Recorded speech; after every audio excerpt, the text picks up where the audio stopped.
Hello and welcome back to my channel. So I hope all of you are doing great. So recently I shared my live update process of the Nokia 5.4 with Android shop using the VPN trick. Now a lot of the comments were that the VPN trick is not working for them. Now do take note that the VPN trick is meant only to bypass the geolocation restriction. Do take note that the update that is available for the Nokia 5.4 will be released in batches across the globe. So the Nokia 5.4, especially the one that I have here, is the TA1325. Just let me share with you that information. So if you were to look into this is my model number TA1325. There are at least 4 to 5 different variants of the Nokia 5.4 in the market, and the VPN simply bypasses the geolocation restriction for the update, meaning that if this model number has received the update in a particular country, for example in Thailand, so me being in Malaysia at the moment, all I need to do is just to set the VPN into Thailand. So that's exactly what I did. So that is how I received the update. For those of you who have not received the update, then do check on your TA number. There is two possibility, maybe that update has not been launched for your particular TA number, or that particular TA number probably correspond to a different country altogether. So for those of you who are out there, do share your TA numbers and the Android shop update, whether you've received it. So probably those of you who wants to try the VPN trick can simply set to that particular country in order to receive it. So do take note, the VPN just passes the geolocation restriction. In no way that the VPN can change the TA number in order for you to receive the update early if it's not meant for your TA number yet. So these are some basics that we need to get clear first in order to understand how the VPN trick works. So with that said, this is just an overview of the Android shop performance. I'm very happy and glad that a lot of the comments were asking on the general performances and the camera, which is of my interest. So the thing is that the camera firmware, which is actually in the Android 12 and the Android 11, are essentially the same firmware number. So there aren't any changes when it comes to the camera performance. Probably some stability, which I have yet to experience anything. But in general, the Android 12 performance on this device is actually quite good. So you can see that the scrolling is quite good. Launching app is also quite good. It launches on time. Not much of an issue here, given that the processor isn't really a strong mid-range processor to begin with. So a lot of things that this device is missing, such as the 4K recording. It does not connect to a 5 gigahertz bandwidth for Wi-Fi. And these are some of the things that make the Nokia 5.4 not really on par with the other mid-range. So this is sitting somewhere in the lower mid-range. But thankfully, the Nokia 5.4 is priced accordingly. So this is one thing that made the Nokia 5.4 redeemable in that sense.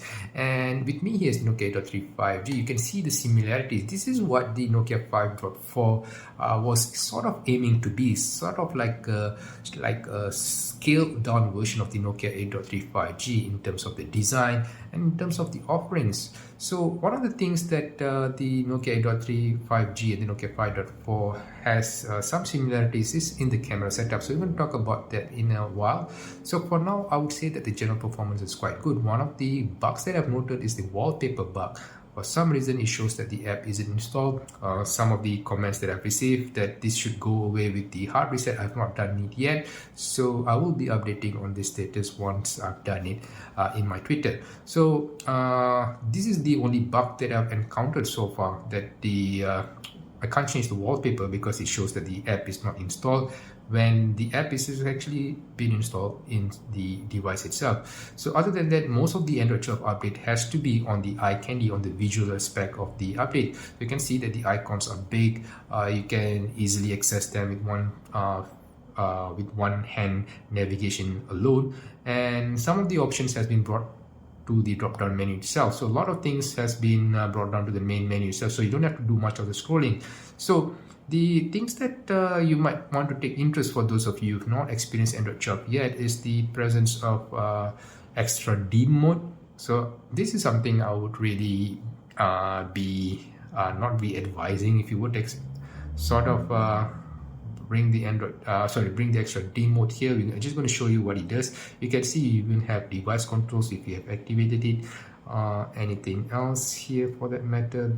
So for now this is that. All right, so if you were to on the extra dim mode,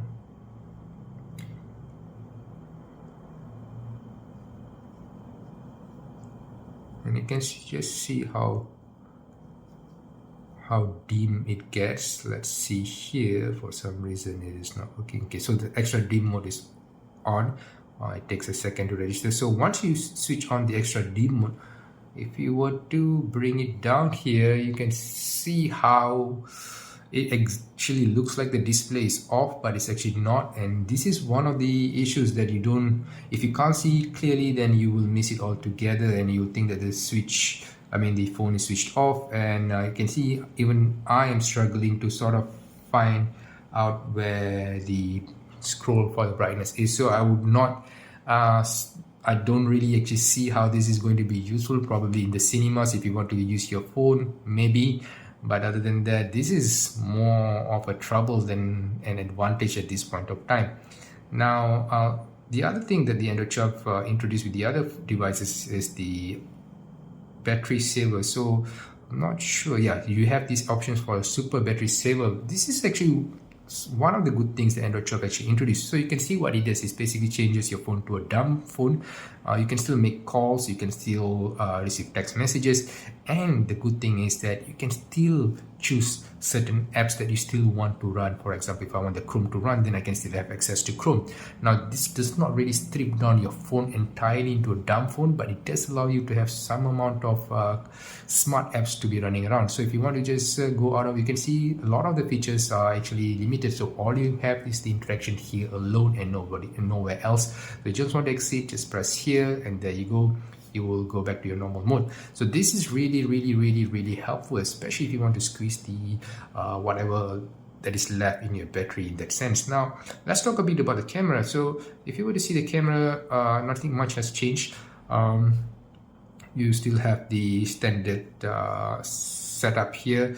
The video recording is limited to 1080p 60 frames per second, which I think is more than adequate for this processor, and the performance is actually quite acceptable. Now, the issue with the Nokia 5.4 that I had previously is that the recording is muffled down compared to all other devices that I've tried before. So do watch my previous video if you have not. I believe that I tested this device with the Nokia X20 and maybe with the Nokia 8.3 5G, I think, but this turned out to have the lowest recording quality. Now, the reason why I'm comparing both these devices together is that you can see the similarities. If you were to see from far, you would think that both these devices are the same, but they aren't. One is a higher mid-range device and one is the lower mid-range device, but the appeal here is for them to look the same.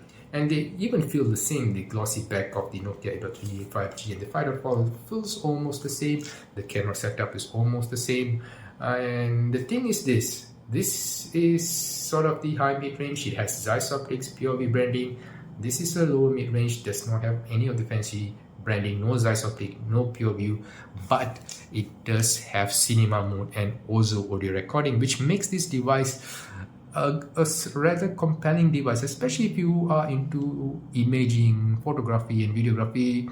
The addition of this actually makes this device unique because you don't get these features, especially in this price range. The only thing that is missing in this device is the Pro mode. So if they got the Pro mode here, then this would make a fantastic device for the price that is asking for. So on a side note, the Nokia 8.3 5G has an Android 12. Unfortunately, one of the bugs that the Android 12 has brought into the Nokia 8.3 5G is the muffled down Ozo audio recording. So you will see in this video recording whether the 5.4 has improved, and you can also witness how muffled down the audio recording is on the 8.3 5G. And this is not a hardware issue because there are people who have reported this issue elsewhere after the Android 12 update. Now the question is whether or not HMD Global or Nokia itself is going to take note of this and provide any update to fix the audio recording issues with the Nokia 8.3 5G, because the Nokia 8.3 5G has a fantastic video recording capability let down only by the audio loudness at the moment. Whereas the Nokia 5.4, I'm actually quite surprised to see the improvements, but I'll let you be the judge to experience for yourself how the recording loudness has improved in Android 12. So with that said, I hope all of you do take care of yourself. I'll see you in the next video. I do hope that the VPN tricks works for you, but it is best to wait for the update to reach your location as it was intended to be. So with that said, do take care. I hope to see you in the next video.